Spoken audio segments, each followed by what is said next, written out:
नमस्कार दोस्तों, भाषा IQ एकेडमी में आपका स्वागत है। तो चलिए आपको चुटकियों में सिखाते हैं अर्थव्यवस्था के बारे में। टर्मिनोलॉजी क्या होता है, प्राइमरी सेक्टर लेंडिंग। जिन्होंने अभी तक सब्सक्राइब नहीं किया प्लीज कर लीजिए भाई बंधुओं, बहुत इंपॉर्टेंट क्लास होती है ये।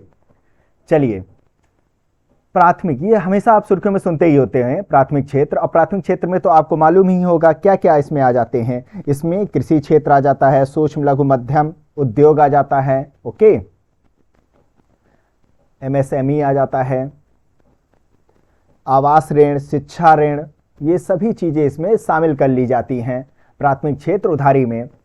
तो प्राथमिक प्राप्त क्षेत्र का संबंध अर्थव्यवस्था के ऐसे क्षेत्रों की, ध्यान दीजिएगा, जो कि कृषि, लघु उद्यम तथा व्यवहार और विश्वसनीय कम आय वाली आवासीय परियोजनाओं से होता है, जिन्हें विशेष व्यवस्था के अभाव में समय पर और पर्याप्त मात्रा में ऋण नहीं मिल पाता है।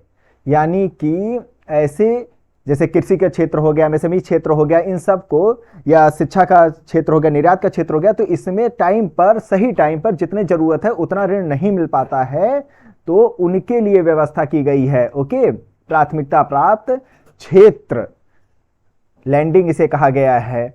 चलिए नेक्स्ट पॉइंट समझते हैं।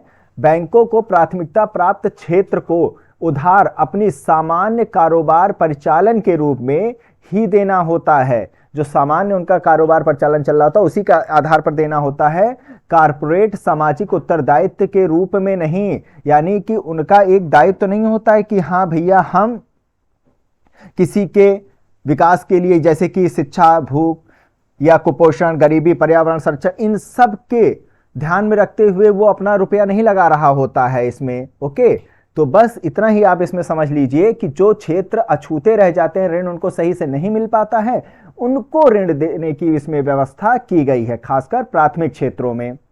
याद रहेगा इतना। अब दूसरा पॉइंट आपके दिमाग में आएगा सॉरी कारपोरेट सोशल रिस्पॉन्सिबिलिटी होती क्या है। कारपोरेट सोशल रिस्पॉन्सिबिलिटी होती क्या है, ओके, इसके बारे में हम आपको बताते हैं, क्योंकि ये अक्सर एग्जाम में पूछ लिया जाता है, प्री में भी इस पर क्वेश्चन आ चुका है। तो कंपनियों को, जैसे कि पहले तो मैं ये बता देता हूं, ये कंपनी अधिनियम 2013 के तहत इसे लाया गया था। तो क्या होता है इसमें, कंपनियों को अपने जो पिछले 3 वर्ष, ध्यान दीजिएगा, पिछले 3 वर्ष के शुद्ध लाभ, 3 वर्षों में उनका जितना भी शुद्ध लाभ हुआ है उसका औसतन 2%, पॉइंट ध्यान दीजिएगा, 2% की बात मैं बात कर रहा हूं, वही CSR गतिविधियों में, यानी कि कैसी गतिविधियों की मैं बात कर रहा हूं, इसमें मैं बात कर रहा हूं शिक्षा की, कोई भूख से पीड़ित है उनके लिए, कुपोषण से संबंधित, गरीबी से संबंधित, ओके, पर्यावरण संरक्षण से संबंधित, यानी कि गरीबों के साथ साथ पर्यावरण आदि के विकास के लिए, उद्धार के लिए इनको जो है 2% जो है CSR के लिए खर्च करना ही होगा। ओके, यही चीज बताई गई है और ये कंपनियों पर लागू होता है कंपनी अधिनियम 2013 के तहत। याद रखिएगा ये चीज, ये इंपॉर्टेंट है, अक्सर एग्जाम में पूछ लेता है, स्टार इसको लगा दीजिएगा।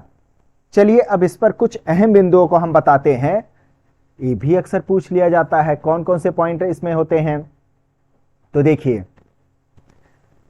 इसमें जैसे कि वर्तमान में क्या चल रहा है कि भारतीय अनुसूचित जो वाणिज्यिक बैंक है, अनुसूचित वाणिज्यिक जो बैंक होते हैं, और साथ ही साथ या इन जो विदेशी बैंक होते हैं, ओके, तो ये क्या, इनके लिए क्या है इसमें प्रावधान, तो ये अपने जो CANBC है, सॉरी C नहीं ANBC है, वो अपने, फिर से मैं मेंशन कर देता हूं, ANBC, ये क्या होता है, यानी कि एडजस्ट नेट बैंक क्रेडिट, इसको बस आप समझ लीजिए, इसमें जो परसेंटेज होता है वो मेन इंपॉर्टेंट होता है। ओके, तो जो भारत के अनुसूचित वाणिज्यिक बैंक और जो विदेशी बैंक है वो अपने जो एडजस्ट नेट बैंकिंग क्रेडिट होता है, यानी कि इसमें वो नेट बैंकिंग क्रेडिट के साथ साथ कौन सी चीजें इसमें आ जाती हैं, वो सारे इन्वेस्टमेंट होते हैं जो कि बैंक के द्वारा या अन्य इंस्टीट्यूशन, फाइनेंशियल इंस्टीट्यूशन के द्वारा जमा किए जा रहे होते हैं। ओके, और ये जो नेट बैंकिंग क्रेडिट होता है,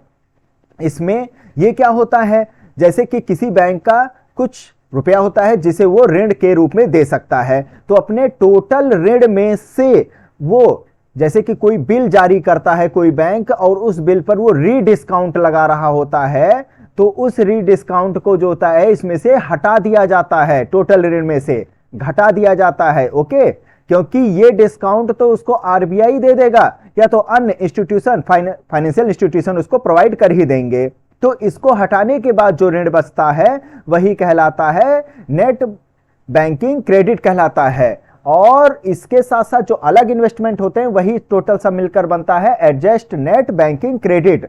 तो इसका जो होता है, समझ रहे हैं, ध्यान दीजिएगा, इसके जो भी 40% जो इसका हिस्सा होता है, ए एन बी सी का 40% हिस्सा जो होता है वही देना होता है प्राथमिक क्षेत्रों में। ओके, और इसमें का ध्यान दीजिएगा, ये केवल प्राथमिक क्षेत्र की मैं बात कर रहा हूं, यानी कि इसमें सभी चीजें आ जा रही हैं, कृषि का भी, सूक्ष्म लघु मध्यम उद्यम का भी, आवास का भी, शिक्षा का भी और निर्यात का भी, और साथ ही साथ सामाजिक अवसंरचना का भी, नवीकरणीय ऊर्जा के क्षेत्रों को भी इसमें बात कही जा रही है। अगर मैं केवल कहूं कृषि के क्षेत्र में कितना प्रतिशत वो ऋण दे रहे होंगे, तो वो अपने टोटल एएनबीसी का कितने प्रतिशत देंगे, कृषि क्षेत्र में 18%। ओके, और 8% जो होता है वो एमएसएमई क्षेत्र में दे रहे होते हैं। बस आप इतना ही याद रखिएगा, कभी कभी ये परसेंटेज भी पूछ लेता है। ओके, तो ये था प्राइमरी सेक्टर लैंडिंग।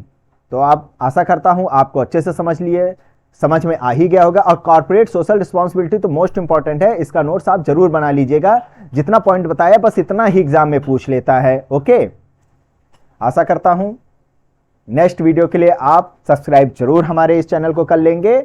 धन्यवाद, जय हिंद, जय भारत।